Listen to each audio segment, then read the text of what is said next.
We have all been there. You call customer service, and instead of a human voice, you get a robotic assistant.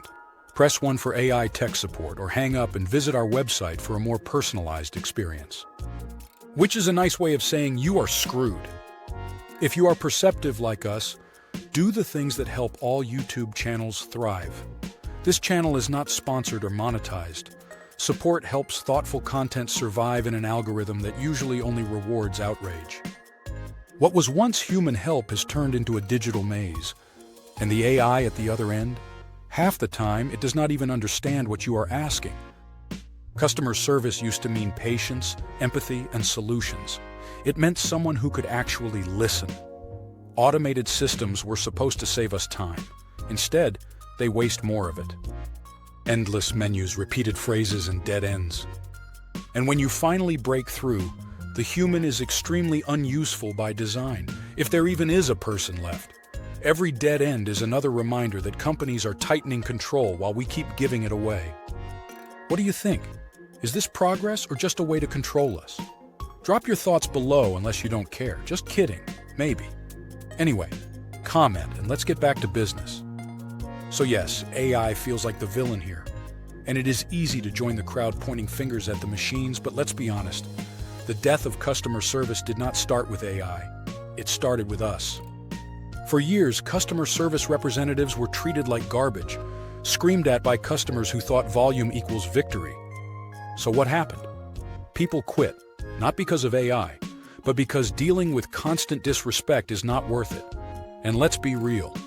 No HR department worth their salt would allow their employees to be treated like that.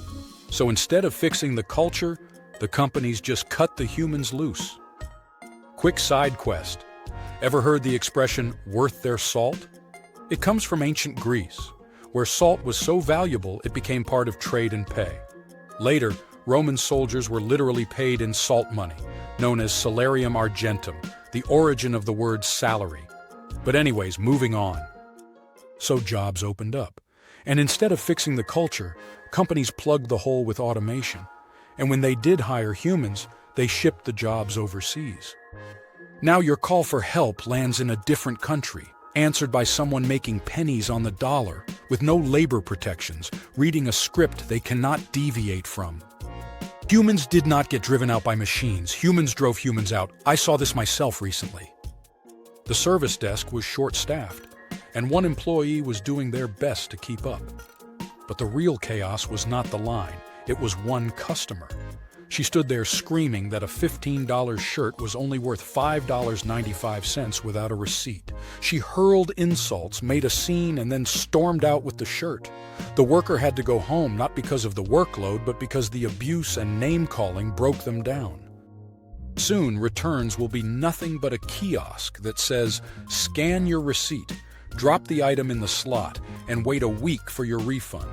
Even fast food places look like prisons and include walls between staff and customers, with only kiosks to order from and a small window to pass food.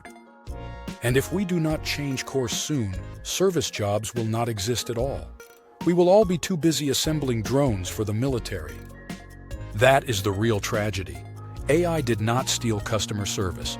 We handed it over. And here we all are, surprised that nobody wants these jobs, blaming AI.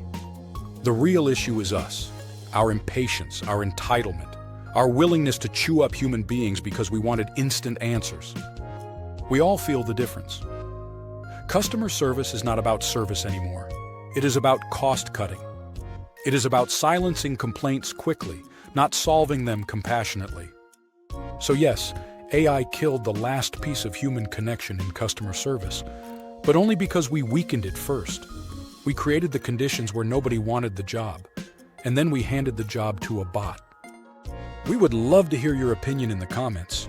Tell us your story because these conversations matter. So what can we do?